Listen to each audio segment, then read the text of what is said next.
I'm so thrilled, I'm shaky that we've got Matthew and Terces Engelhart. They are the owners of this amazing restaurant, and they are the creators of the board game, The Abounding River, and they've written several books. One is The Abounding River, one is Sacred Commerce, and several recipe collections, and they're here to tell you about creating sacred community. So come on up. I see how that works, and more is available for everyone when we pool our resources together. So one of the things about creating a sacred community is you have to know that you're safe. You have to know that the community isn't talking about you or sharing what you're sharing that's deep and personal in ways that diminishes you. So there's a couple guidelines we have for sacred community. One of the guidelines is no gossip. And what that means is if somebody starts to talk to me about somebody else in our community in a way that diminishes them in the way that I listen, then I say to that person, you know what? I have a commitment to no gossip. You should go talk to her about that situation. So because we're so firm about this, it's a very safe environment because nobody worries about what's being said about them behind their back. Plus, when people aren't gossiping, they're saying more powerful, more inspiring things. So it elevates the entire community. So that's one of the foundations. Another foundation is you have to be able to get things complete. In our family, in the family I grew up in, it was a little bit like, you know, my mother had some really beautiful figurines. And she had 3 little girls, and sometimes we'd break one. And if we broke one, even if it got glued back together again, it was never the same. It was like never quite the same. And it was like that in other areas of our lives. Like if you did something wrong, even if you apologized and you were forgiven, there was still this sense of it's going to be brought up again when something similar like that happens. And so it creates the experience that you can never get back to whole and complete. And in this community, we have managers who we've fired. We rehire people who have stolen from us. Because in this community, you can take responsibility for something, you can clean up the mess, you can apologize, you can be forgiven, and you can get back to nothing.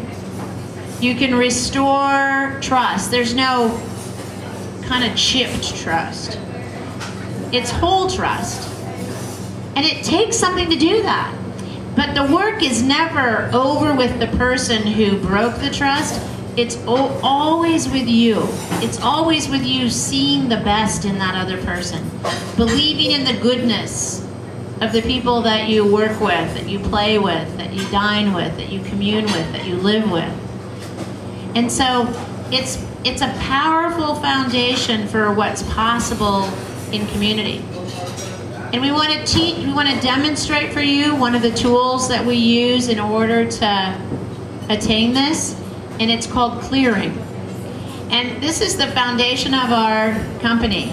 Every single employee gets cleared before every single shift.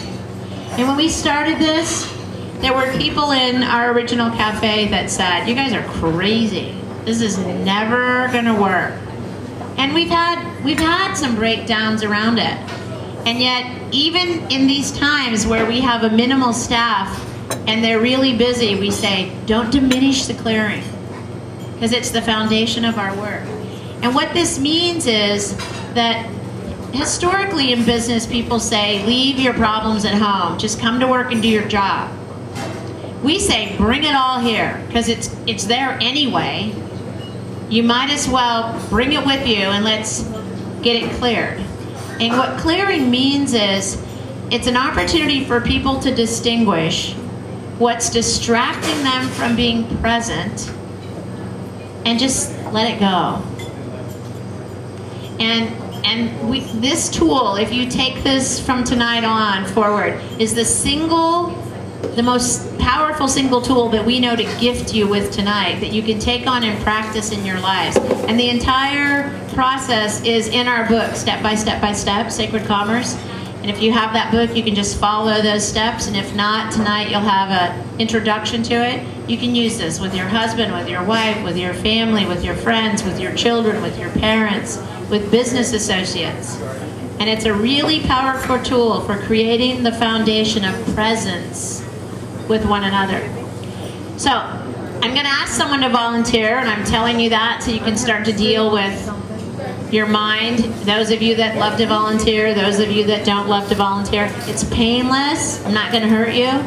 All you're going to do is sit up here and ignore the room, and I'm going to ask you a couple questions. And it's a, you know, volunteering is an act of generosity. It's a gift to the community. And if you're somebody who's really shy and doesn't volunteer, I highly recommend that you volunteer right now, because that in itself would be like a breakthrough into some new possibility for yourself. So, have I talked long enough now to give you an opportunity to distinguish whether you're going to raise your hand or not? Okay, so who would like to volunteer and come up here and get cleared with me? Great, come on up. It's like, and if you're someone who didn't raise your hand just now, it's great. Just notice.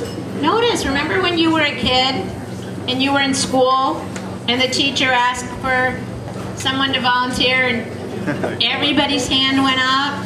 And now just notice, like, most of our hands don't go up. It's not good, it's not bad, it's not right, it's not wrong. It's just inhibiting your full participation in life. So, okay, ready, great. Michael, I met Michael earlier standing in line for the bathroom. So you have to talk kind of close to the microphone and pretty loud, okay?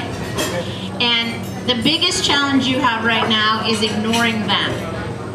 They're gonna eavesdrop on our process, all right? But really, Michael, it's you and me, okay? All right? So just take a breath. Just be here with me. Thank you for volunteering. It's great. Good. Very good. Great. So, Michael, all I'm gonna do is ask you a couple questions, all right? So, the first question I want to ask you is, what version of something's wrong or something's missing are you listening to right now? Or have you been listening to or distracted by recently, or maybe something that is habitually distracting you? What's up for me is sort of like that there's not going to be enough, that, you know, a lot of fear and anxiety over how I'm going to live, how I'm going to make it through, that change that's coming. Okay, great. So here's what I heard you say, is that what's up for you is some fear and anxiety around how are you going to live through, you know, how are you going to get by in these times with the changes that are coming? Exactly, yeah. Going through big financial upheaval, and in my heart of hearts, I know I'm going to be okay, but I have a lot of fear and anxiety, and I'm struggling to not let that guide my actions right now. Right. So you're going through some financial upheaval, and right now, even in your heart of hearts, you know you're going to get through it, but yet that fear and anxiety, you're trying not to let that guide your actions right now. So what I hear is that the experience, the emotional experience, is fear and anxiety. Is there any other emotional experience? Like, if it's easy for you to just like close your eyes and get present to when your attention's on the kind of financial upheaval that you're in the midst of, is there anything else that you experience or emotions that you have besides fear or anxiety? There's sadness, there's insecurity, there's, am I enough on my own? Okay, so besides fear and anxiety, there's sadness, insecurity, and some question about, are you enough on your own?